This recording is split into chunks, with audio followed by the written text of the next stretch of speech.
Welcome to another episode of Dirtnation Off-Road. Today, it's a special kind of episode. I had a breakdown yesterday at Cloudland Mountain Trail, 240.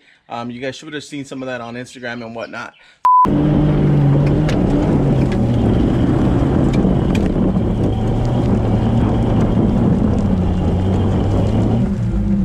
So today we're gonna walk you through what it takes to replace. Really don't know what it is yet, but we're gonna show you what went wrong. And then hopefully I have all the parts already. I have a new carrier, I have an LSD install to do too, and then I have new axle shafts. So we're gonna check what happened. Once I popped up and it broke, I don't have the video because I was recording backwards to catch Jesse and Flacco going up. Once I take it apart, I'll show you guys what broke, and then we'll replace it. We'll see what went wrong, why I sent it where I did. Pretty much the weak point of this Jeep is the Dana 35. So we're gonna sometime in the future really address it and go with Rubicon axles hopefully, or something bigger. But for now, I did take the tires off already. I already started the process. Took the drums off, so the shafts are right here. I was just inspecting them from the outside. I think the damage is on the inside somewhere though. Maybe the ring and pinion, but it's lifted. I use 4 jack stands just to be extra safe. Brakes are still good. This shaft looks okay too. It isn't turning completely. There's definitely some damage in there, so we're gonna take it apart and then see what really broke. And then I do have the Detroit True Track right here. We're gonna put that on, refill it, get it all ready for the weekend, and hopefully we can wheel this weekend. So stay tuned. So I just finished taking all the bolts off the carrier casing here. We're gonna start removing it. I always leave this top one up top so we can let it drain from the bottom. All the bolts on this Dana 35 are a half. So once you take them off, use one of these screwdrivers with a flathead. You just kind of tap on it. It'll start shifting, and then it'll split eventually. As you can see, it's already leaking. But obviously they use silicone to seal it, so it's gonna be on there pretty tight until you hit it a couple times with the hammer. It'll shift out and then it drains. That stuff is stinky, so just be aware. Try to catch it all and don't let it spill all over your floor because it leaves kind of a mess. But yeah, once this drains a little bit more, I'm gonna take this lid off, take the final bolt out, and we're gonna check what the damage is.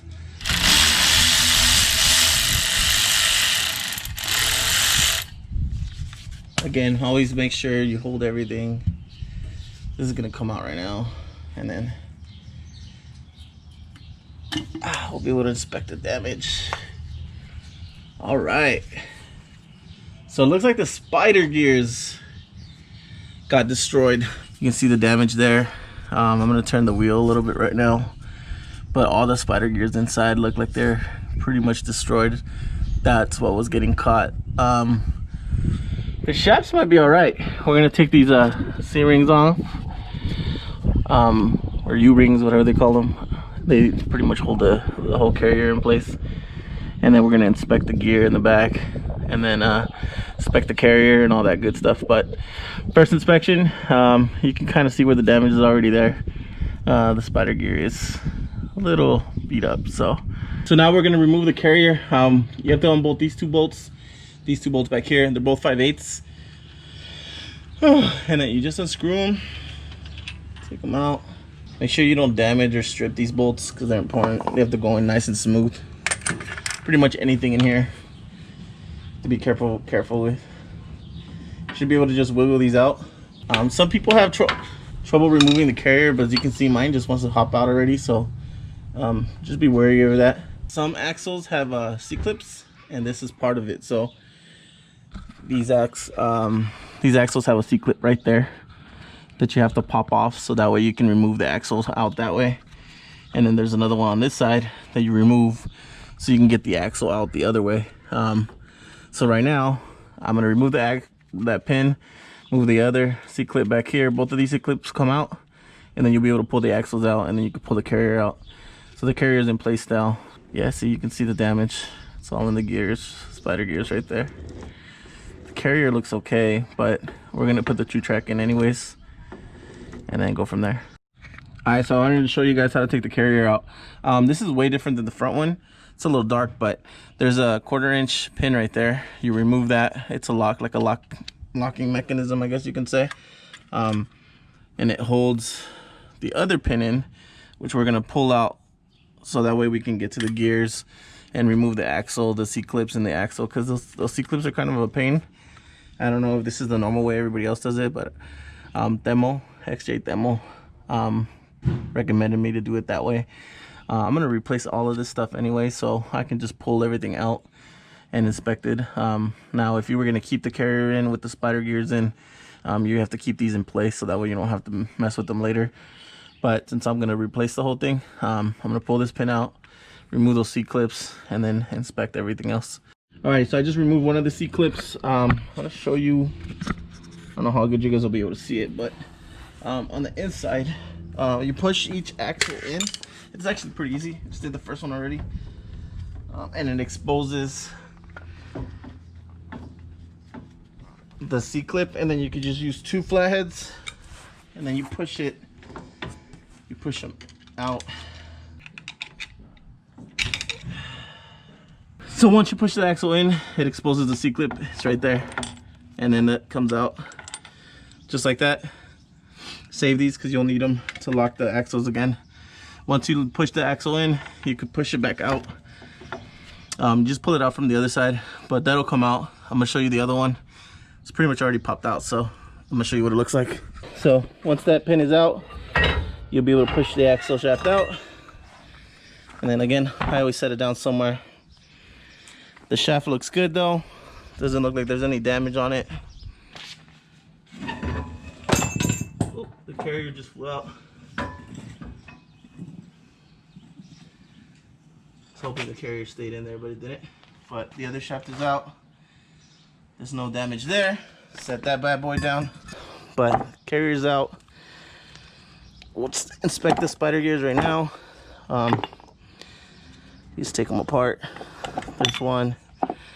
There's the other. They all have shims on them, so make sure you guys don't lose them. These little spacer things. Keep them in good. But you can see the damage. All the spider gears are shredded.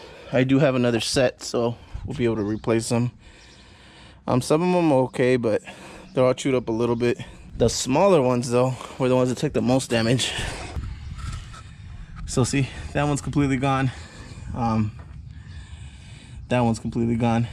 I guess that's really rare, but we found out how to do it. So now I'm gonna clean the inside. Check this bad boy out. It looks clean. I'm hoping that nothing else got damaged, and then we'll just replace the carrier, replace the spider gears, put the true track in, clean all this stuff out, and then we'll be good. So now that you saw that I took both of these out, I have my old carrier here and my new carrier here. Excuse the glare.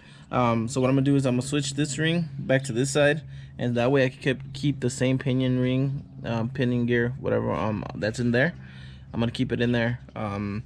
I did contact Demo to kind of run it over with him since he's done these a few times. I do have a pinion gear right there, but I'm gonna keep the one I have, so I'm just gonna change the ring to this side, and then keep this carrier. This is the new true track, and then I'm gonna reassemble the clutches, and then put all the new gears in, the spider gears in, and then we should be good to go. 2,000 years later. All right, fam. So after a couple hours of frustration and struggling with that rear diff, finally came to the conclusion that I think this carrier is bent. You see, it's already pretty beat up. I just didn't think it was gonna affect the performance because it was on the outside.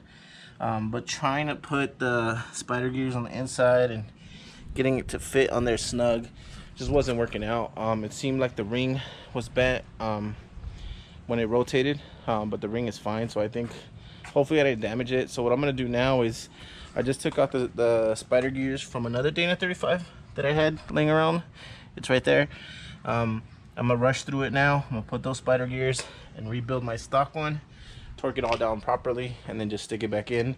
I am gonna order a Spartan locker, and then we'll go from there.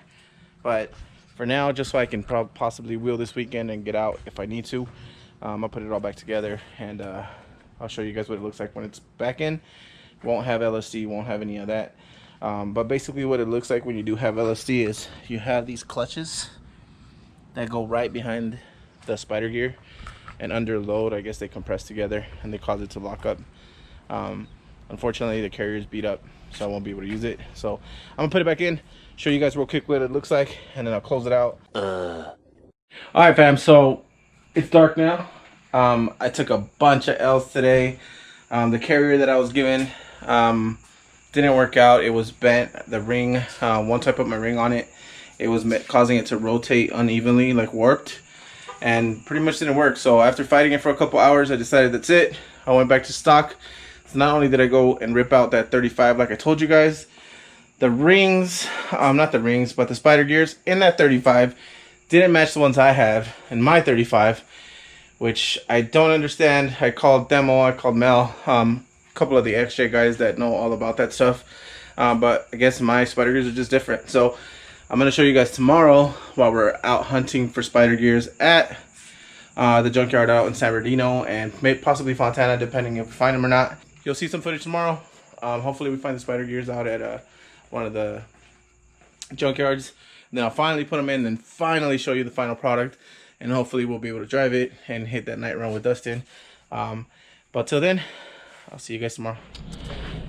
What's up, fam? So I'm back a little later than what this video was really supposed to come out of. So I recorded the trip actually out to the junkyard with Mel, but we lost that footage. So cut now to about 2 weeks after, I'm trying to find it, and I didn't have any luck. So I'm in the backyard now. The Jeep's right there. We're gonna just pretty much wrap it up. So we ended up finding those gears that we needed. They came actually out of a 91, exactly like this one, just 4-door manual, same gearing, same everything. As you saw, all the problems I had from not having the correct one, but we were able to find them. We put her back together. Don't have the videos for that, obviously, but you saw how we take it off. I'm sure you guys can see plenty of videos. Plus I will be re-gearing it, so then you'll see me retake that stuff off and then reinstall all the new stuff. Those videos will probably be a lot better because I'll have a lot more help here to help me do it all, and then we'll go more into detail of everything I did. That first time around was a nightmare. It's really common with these XJs because there's so many variations of trannies, front ends, the spider gears. They're all different, and I didn't know that till recently when messing with it. And a lot of my friends with XJs didn't know that either. Demo and everybody, with all their help, they were surprised that the spider gears didn't fit from any XJ. So the Dana 30s are a little bit different. I'm not sure why, maybe to make them stronger or whatnot, but we were able to find the gears. We put it back together, and we've been wheeling it now for a couple weeks now. They've held up fine, but again, we are upgrading. We will go rear lock 8 1/4, and then the front will stay Dana 30, but we're gonna put some upgraded shafts hopefully in there, and then tying it up so that way everything's brand new. We're going 488 gears, so you guys will see that soon. But I just wanted to wrap it up. I know it's kind of weird and different timing and everything, but now that it's all done, it all worked out at the end. The Jeep's back up. You guys have seen it probably in a few videos by now. So just wanted to thank you guys. Make sure you like, follow, comment, subscribe, all that beautiful stuff. Patreon people, we still love you. Get out there, follow us, and we'll see you soon. Later.